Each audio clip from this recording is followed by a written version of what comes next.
ওলামায়ে কেরামগণ, এই মহল্লার মসজিদ কমিটির সভাপতি সম্পাদক সহ সম্মানিত আমার মহল্লাবাসী, উপস্থিত ওলামায়ে কেরাম, ছোট ছোট যুবক বাচ্চারা, আমার সহপাঠী যুবক ভাই বন্ধুরা, প্রথমে আমি আজকে এই পবিত্র ওয়াজ মহফিল আমি নালাকে দাওয়াত দেওয়ার লাগে মহল্লাবাসীর আন্তরিকভাবে ধন্যবাদ জানাই। আর ইতিপূর্বে আমার আলগাপুরের বিধায়ক আলহাজ নিজামুদ্দিন চৌধুরী সাহেব ওনার বক্তব্যে বলেছেন, আসলে আমরা ওয়াজ মহফিলে যাই ওলামায়ে কেরামগণের কোরআন হাদিস থেকে নসিহত শোনার জন্য। আর বর্তমানে সামনে পঞ্চায়েত নির্বাচন, আর এই নির্বাচনে রামচন্দ্রী নির্বাচনপুর জেলা পরিষদ আসনে আমি একজন প্রার্থী হিসাবে এই নতুন এলাকার মধ্যে বিভিন্ন ওয়াজ মহফিলে যেতে হয়। যাওয়ার পর আমি নালাকে দুই চার কথা কোয়াল লাগিয়ে দিলাই, আমি আর বিশেষ কিছু করিলাম না।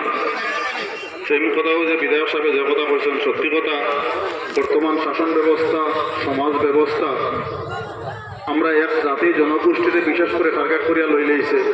আমরা মসজিদ মাদ্রাসারে টার্গেট করা হয়েছে। আসলে সুন্দর সুষ্ঠু সমাজ, শান্তিপূর্ণ সমাজরে গড়িয়া তুলতে হইলে আমরা বুনিয়াদ ঠিক করা লাগবো। আর আমরা বুনিয়াদ ঠিক করতে হইলে আমরা মসজিদ এবং মাদ্রাসারে আমরা টিকিয়ে রাখতে আমরা সব আঁকইয়া হওয়া লাগবে।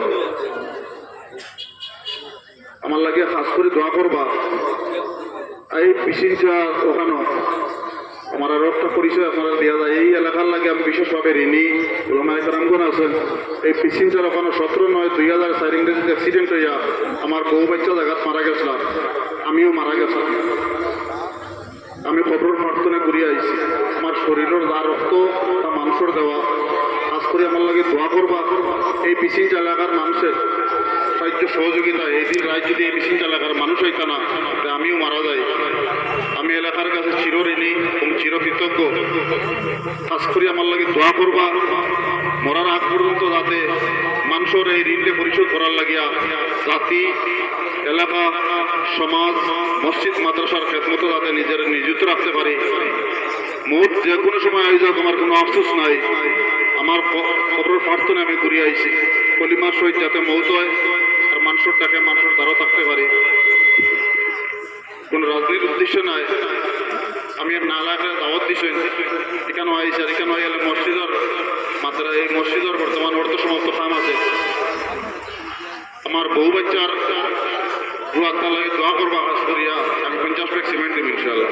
আমাকে খাস করে দোয়া করবা। আমি ওয়াজের সুযোগ পাইছি দাওয়াত দেওয়ার কারণে। এই জায়গাতে আপনার কাছে কৃতজ্ঞতা প্রকাশ করি। আর আমি আইসি মহল্লা মসজিদ 2004 ইংরেজির সময় বহুত আপনার কাছে